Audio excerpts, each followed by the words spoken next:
Hola, muy buenas a todos, soy Carlos Sánchez Martínez, @carlossmf1 en Twitter, y hoy de la mano de A Toda F1 os vengo a comentar acerca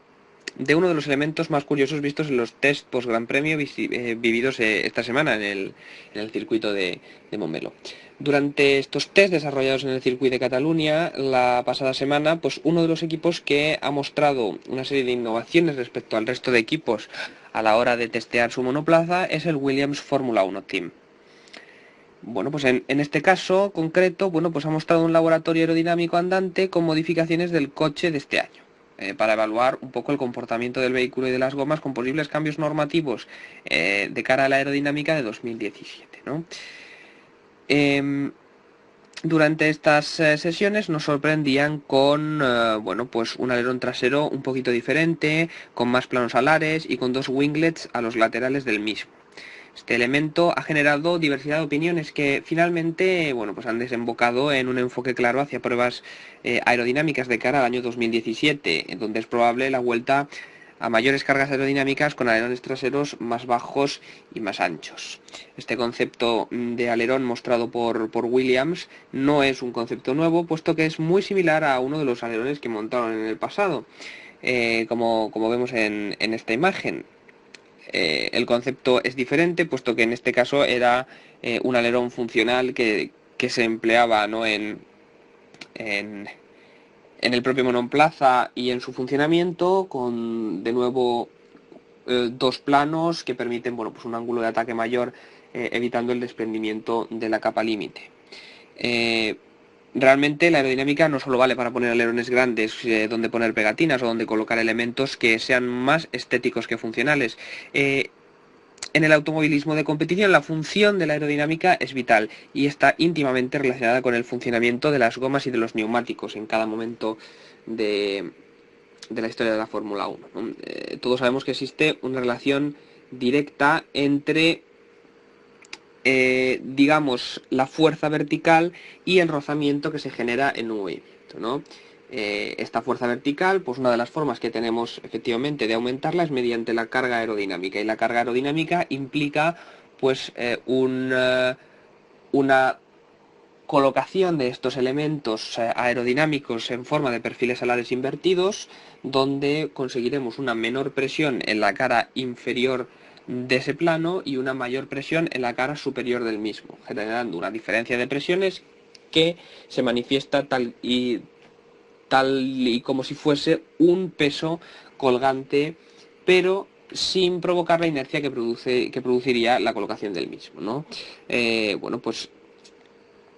realmente una analogía, ¿no?, para entender fácilmente la diferencia entre el rozamiento en función de la carga vertical es pensar pues en una lija de madera, ¿no? Si pasamos una lija acariciando una superficie de madera, realmente simplemente podemos rayarla mínimamente y obtenemos una reacción de la madera hacia nosotros muy pequeña, es decir, podemos realizar este movimiento sin ningún problema. Sin embargo, cuanto más grande es esta carga vertical que aplicamos, mayor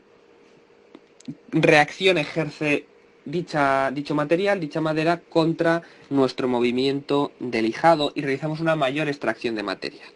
¿vale? Bueno, pues realmente lo que vemos en estas dos imágenes es una idealización pictográfica de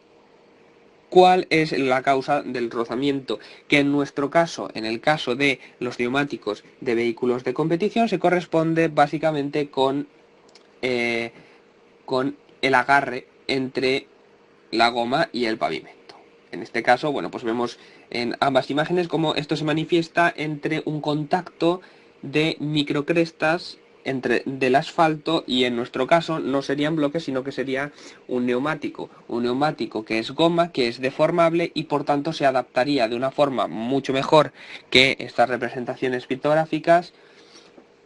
a dichas microvellosidades, llamémoslo, ¿no?, microcrestas, que realmente, bueno, pues al adaptarse mejor podremos realizar un mayor efecto palanca una vez se ejerce el par motor sobre los neumáticos, y por tanto pues tendremos un mayor agarre.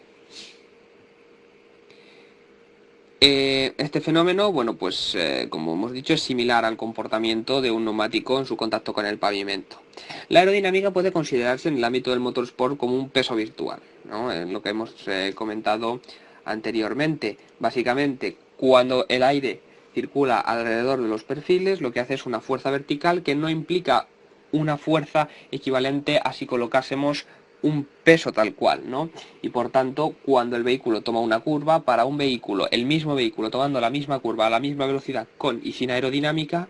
la fuerza inercial del vehículo hacia el exterior de la curva va a ser la misma, pero la carga vertical va a ser mayor. Esto, bueno, pues es bastante importante en cuanto a el comportamiento del neumático, ¿no? El comportamiento del neumático que vemos en esta gráfica,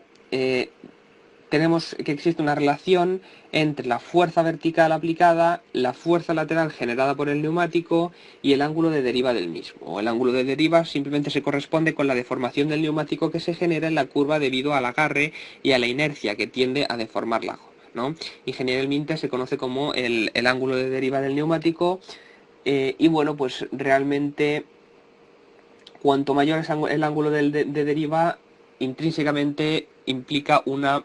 mayor desgaste de la goma, ya que estamos creando unas fuerzas de cizalladura, unas fuerzas de cortadura, es decir, unos esfuerzos que tiran parte de la goma hacia un lado y parte de la goma hacia otro, que generan efectivamente pues que al final se acaben superando los esfuerzos máximos que soporta la goma y que se acaben desprendiendo fragmentos de la misma.